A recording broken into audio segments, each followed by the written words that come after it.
ఏం జరుగుతా ఉంది మీరు చూస్తూ ఉన్నారు. ఇప్పుడే పెద్దలు పోచారం గారు చెప్పినారు, పాలిచ్చే భార్యను ఎత్తేసి దున్నపోతుని తెచ్చుకున్నామని. జరుగుతుంది. రాజకీయాలలో అప్పుడప్పుడు గమ్మత్తుగా గుడ్డి లక్ష్మి వచ్చినట్టు కొంతమంది లిల్లీ పుట్టుగాళ్ళకు కూడా అధికారం వస్తుంది. వాళ్ళని ఎందుకంటారు లిల్లీ పుట్టని? ప్రజల అధికారం ఎందుకు ఇస్తారు?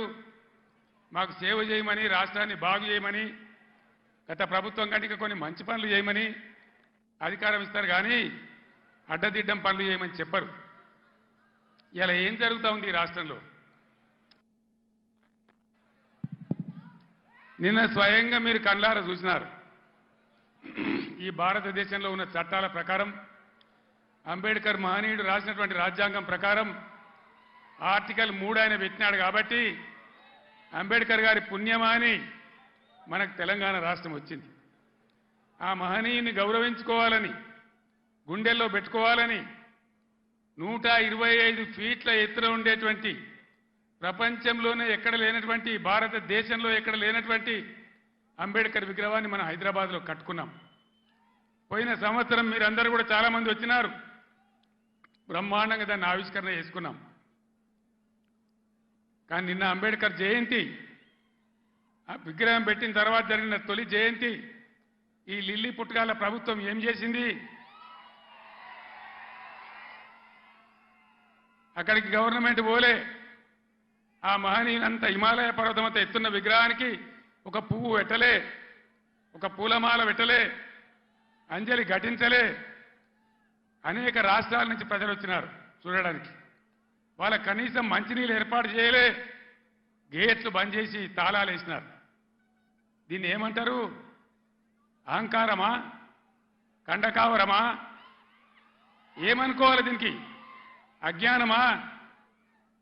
ఎవరు పెట్టిన విగ్రహమే కదా, మనం ఒక విగ్రహమే పెట్టుకోలే.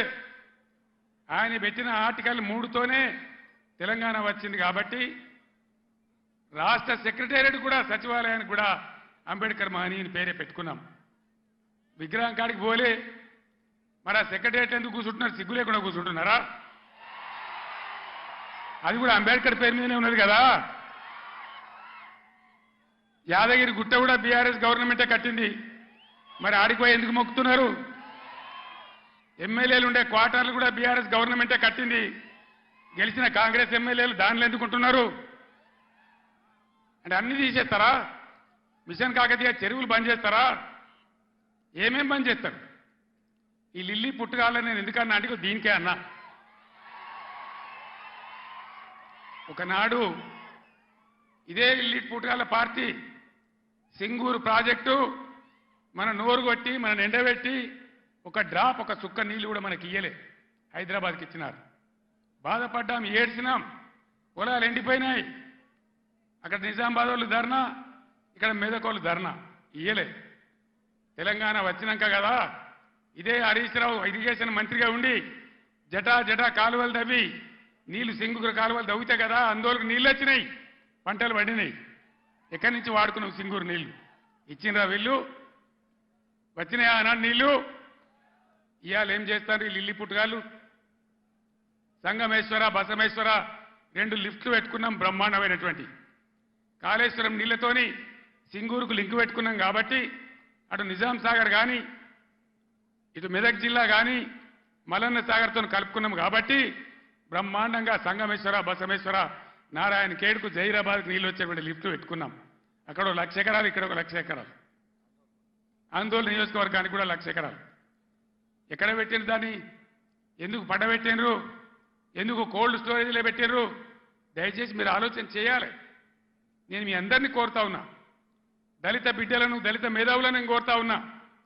అంబేద్కర్ గారిని అవమానిస్తే మనం మౌనం పాటించుదామా?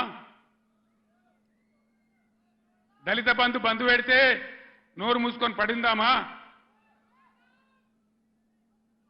ఇవాళ వాళ్ళకి సురుకు పెట్టాలి. ఇదే పార్లమెంట్ ఎన్నికల్లో బిడ్డ మీరు మోసం చేస్తే గుద్దిత కింద పడకూడదామనే జవాబు మీరు చెప్పాలని చెప్పి నేను మిమ్మల్ని కోరుతా ఉన్నా.